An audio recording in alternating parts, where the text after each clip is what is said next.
So hello everyone, this is a beginner guide to Victoria 2. I will only be covering very basic stuff. I won't be going into any depth or advanced analysis why the things should be done the way I'm telling you to do.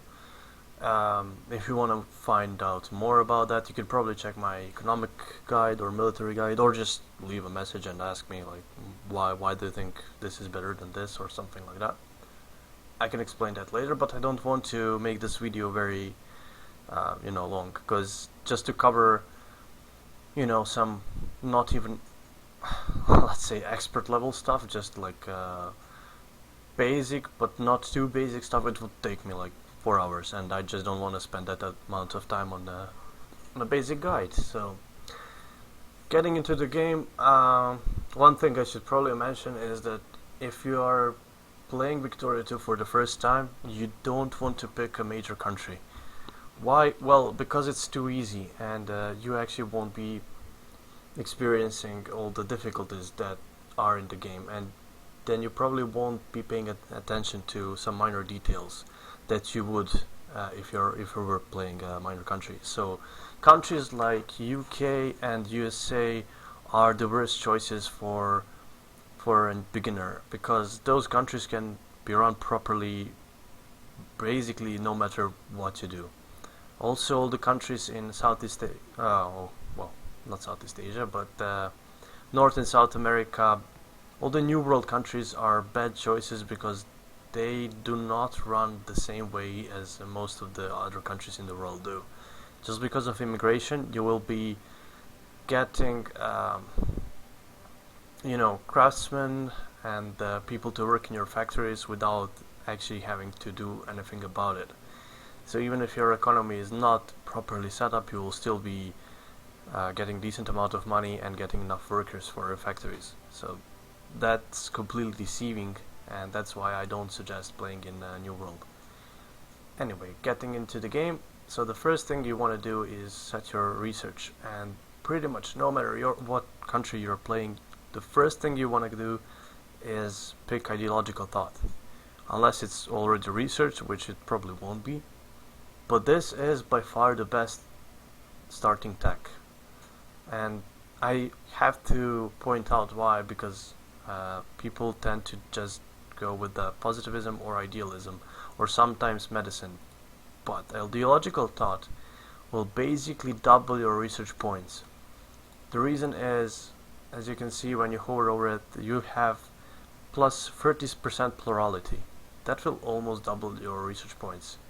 You start with 50%, plus 30 will be at 80%. So that's really a big deal. That's better than what idealism gets you. You should definitely open with the ideological thought. There are very, very rare cases, and there are only 2 countries that can start with something different, and that's Austria and Ottoman Empire, in very complicated positions and expansion routes, so you don't really want to pay attention to that. Now the second thing, political parties.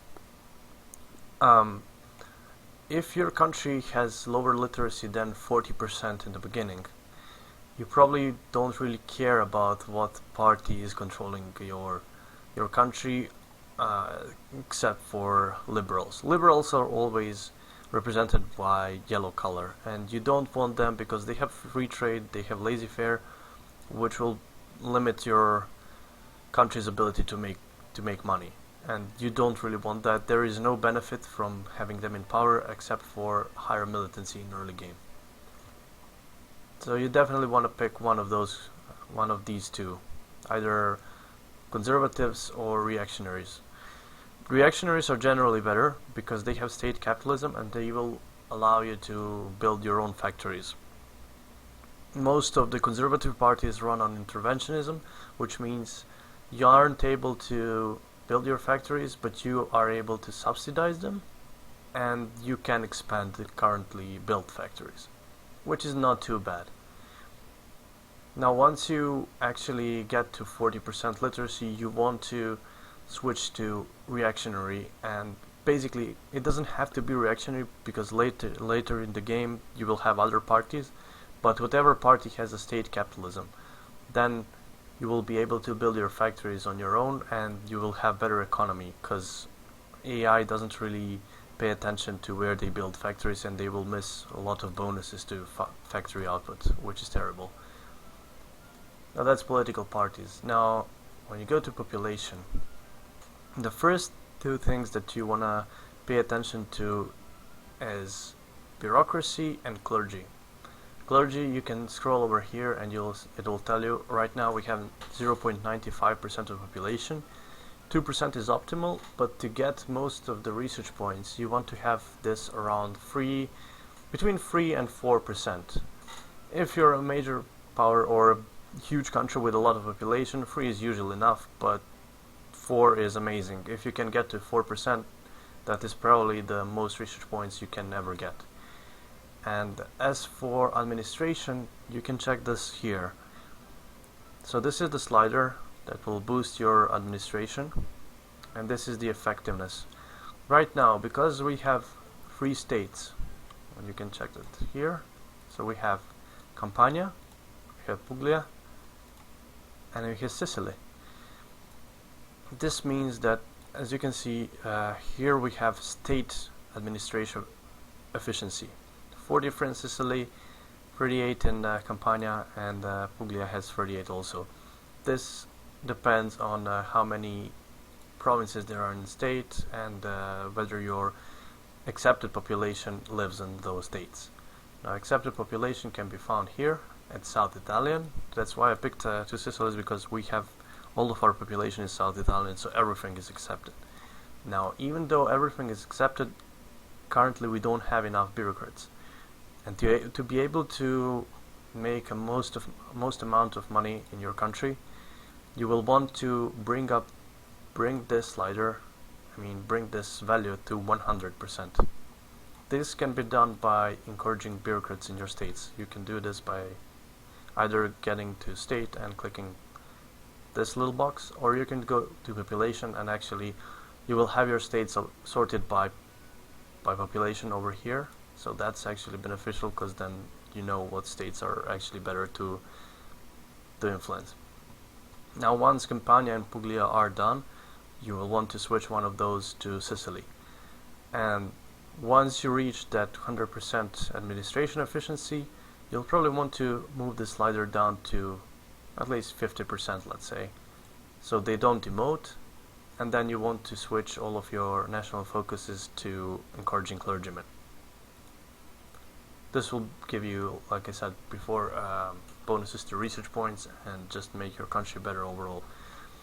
Once you have enough craftsmen, you have enough clergymen, and you already reached at least 50 to 60% literacy, you will want to swap your national focus from either craftsmen or whatever you're encouraging at that point to clerks. Now clerks, they are not as important as clergymen, but they do benefit your factories. So they will boost your factory output, just because simply they're making your factories run more efficiently. Before that, you'll probably want to fill your factories with at least like 80% craftsmen, which I don't think we have any factories right now. But if we were to build a factory, any of the factories, we don't really have. Okay, 7 factory. Once this reaches 80%, and you can check this, by scrolling over here. You will want to start getting some clerks. So that's politics, population, trade. Now, if this is kind of an advanced guide, if I start talking about this, so before the war starts, you sometimes might want to stockpile some goods because your country is not producing. For example, let's say we don't have any artillery factories in our country. Now everything in the beginning is set to AI, so AI will be buying goods that your country needs, and that's pretty much it. They won't be creating any stockpile. But before the war starts, you might want to stockpile some goods, and this is done by unchecking automate and just confirm trade. So you set the amount of goods you want to buy, and then you click confirm trade. This is usually useful in multiplayer. In single player you won't really experience any troubles, because the wars are simply not that big. and the AI doesn't use so many artillery regiments, so you don't really have to worry about that. But in multiplayer, it's really important to do that. Now, as for diplomacy, I really don't think I have to explain much over there, because it's pretty much self-explanatory. You have 8 major powers, or great powers. The next 8 countries are secondary powers, and only those 16 countries can colonize, so the major powers and secondary powers. So you probably want to be in top 16 if you're looking to colonize either Africa or those islands in Asia, whatever. That's pretty much it for diplomacy. I don't think I need to spend any time explaining colonialism, because pretty much in vanilla what you do is you make sure you have your maximum level of naval bases, because the colonial tech is discovered in 1870s and it comes through colonial negotiations. So if you have colonial negotiations, you have a good chance of researching it. Actually, not colonial negotiations, but if you have breech-loaded rifles, you have a very good chance of inventing colonial negotiations. At that point, you can start colonizing if you have enough colonial power. Now, to be able to research this, or to invent colonial negotiations, you have to have breech-loaded rifles and one of the 3 techs, so machine guns, economic responsibility, or naval logistics. You can also get it by not researching anything and simply being allied to any of the... Actually, it doesn't have the ally. Okay, that's weird. Okay, so any of the great powers, if any of the great power has it, then you have 10% chance every month to discover colonial negotiations, which is quite high chance. So you don't really have to rush for machine guns. Anyway, to be able to afford colonial points, you need high level of naval bases and to have enough ships that will give you colonial points. It doesn't say how many colonial points you get over here, but you can find that in Wiki. Anyway, the monitors, I believe, or ironclads are the ships that give you the most colonial points per supply weight. Actually, I think it's ironclad. If you don't build them, then you probably want to get commerce raiders. Now that's pretty much it for diplomacy. As for military, the main guide I can give you is that irregulars, unless you're playing unless you're playing uncivilized country, you do not want to use them. Even the basic stats are too terrible to compare to anything that infantry provides. Cavalry is actually useful. Let me just delete the stack. Okay, so you can see. It takes some time to update the game. I'm gonna unpause for a day or two. Okay, now we can start building. So, for the most part of the game, actually pretty much all the time, you will be using infantry. Infantry is just the best land type of units. Irregulars are completely useless unless you're playing uncivilized country, and guards have some very limited use, and pretty much you should never use them. The reason is their stats are just terrible in defense. As you can see, they have attack of 8 but defense only of 3, compared to infantry, which has 5/5. Now you might say that wait. I mean, why don't I just build guards and always attack?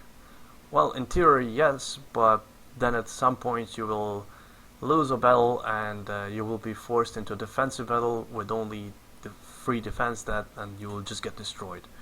So please don't do that. And also another reason to not go and just make your army full of guards is because their stat progression is just far worse than infantry. Now, cavalry is probably one of the most underrated units, and the reason why is because they provide reconnaissance. Now, compared to cuirassiers, which have far better stats, as you can see, they have 6 attack, 5 defense, Cavalry has Reconnaissance, Cuirassiers don't have it. And the reason you build Cavalry in this game is only because of Reconnaissance. There are some very, very limited use of Cavalry, for example, for Russia, but it's very questionable. It only works in the beginning of the game, and it's really, really hard to do. So if your enemy is playing properly, you won't be finding the use of Cavalry at all. You will try to have, if you go to your army right now, you will see that we have reconnaissance efficiency and siege efficiency. Right now we have 0 because we don't have any cavalry with reconnaissance. You will want to have this at least at 90% or 100% if possible. You don't want to overproduce your cavalry because they will just take slots in your army, and if you're fighting a full fronted fight, they will probably do nothing in the battle because their stats are just not as good. Now the general idea of maintaining your stacks is to have the same amount of infantry to the same amount of artillery. So if you have, like, for example, 8 infantry, you want 1 cavalry and actually 8 artillery regiments. That way you won't be getting flanked, and you will do the maximum amount of damage. If there is anything else that I need to cover, yeah. Okay, so engineers, I personally dislike them. They have some uses in sieging high-level forts, and AI does usually build a lot of forts. So you want to have 1 per army if you're fighting AI and you have to do a lot of sieging. Now, you can play completely without engineers. This is something I actually do, if you have enough cavalry with reconnaissance. And I think it's better to have 2 cavalry regiments, so if one dies you still have another one with reconnaissance, compared to having, for example, cavalry and engineer, because engineers do nothing in the battle and they're just terrible. As for cavalry, it's debatable whether dragoons or hussars are better. I personally prefer hussars, but they are more expensive, so most people tend to use dragoons. They're still completely okay. There's not much difference. The difference is mostly dragoons have better stats, hussars have more reconnaissance. That means you can have larger army with the 100% reconnaissance with hussar stack compared to dragoon stack. As for armor or tanks and airplanes, they're only used in late game and they come to power very, very late, so you won't be seeing too many of them. They only come to use in last 20 years of the game. Tanks are usually there to replace guards, but they are not as efficient as infantry. They take less damage and they're more durable, but that's pretty much it. You generally don't want to use them because they're very expensive, but it's not a big mistake if you just have enough, like a lot of tanks, if your country can support it. Now airplanes are there to replace cavalry, and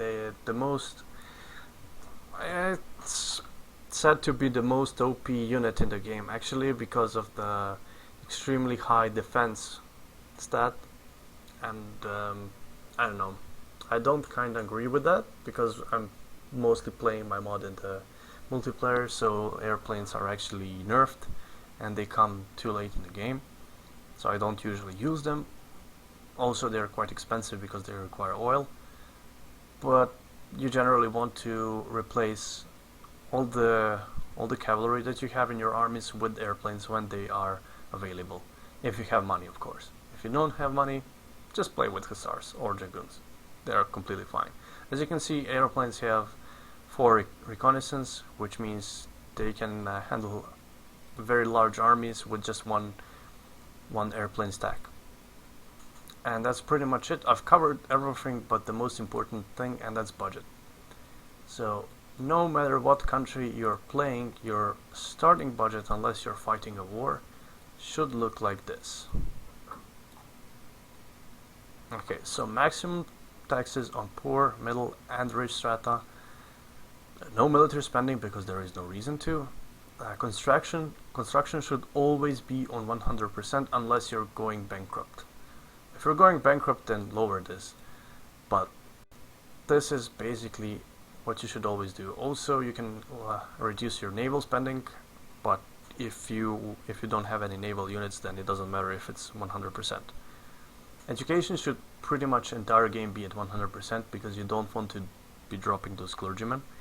Administration should be at 100% in the beginning until you reach 100%, or if you're trying to make one of your colonies a state. And that's again advanced stuff, so pretty much most of the time once you reach 100% administration efficiency, just drop this to 50% because you will be spending a lot of money on maintaining nothing. Once your education is up and you have enough clergymen, you might want to start increasing military spending. You can actually start the game with 100% military spending if you have money to maintain that. Now, as for tariffs, most people say, oh no, you want that to be lower because your factories won't be making money. Well, this is simply not true. What tariffs do is they are actually the main source of income for any country. And unless you're in a sphere of UK, France, Austria, or even Prussia, sometimes USA, you do not want to have tariffs at 100%. Those are the only cases. Because your tariffs won't be making any money and all of that bonus money will go to your sphere leader. So you don't want to do that. But for any other country, you just want this to be at 100% all the time. So I repeat this, all the time. Unless, again, if you are fighting a huge war, you cannot supply yourself with enough, for example, let's say artillery. So if we go to the production here, yeah, we are not producing any artillery right now, but let's imagine that we are in the war and we were producing 4 pieces of artillery a day, but we need, let's say, 15. So what you do at that time, if you have enough money, you lower your tariffs to negative. This will allow your factories to buy goods at lower prices, and that means they can produce more.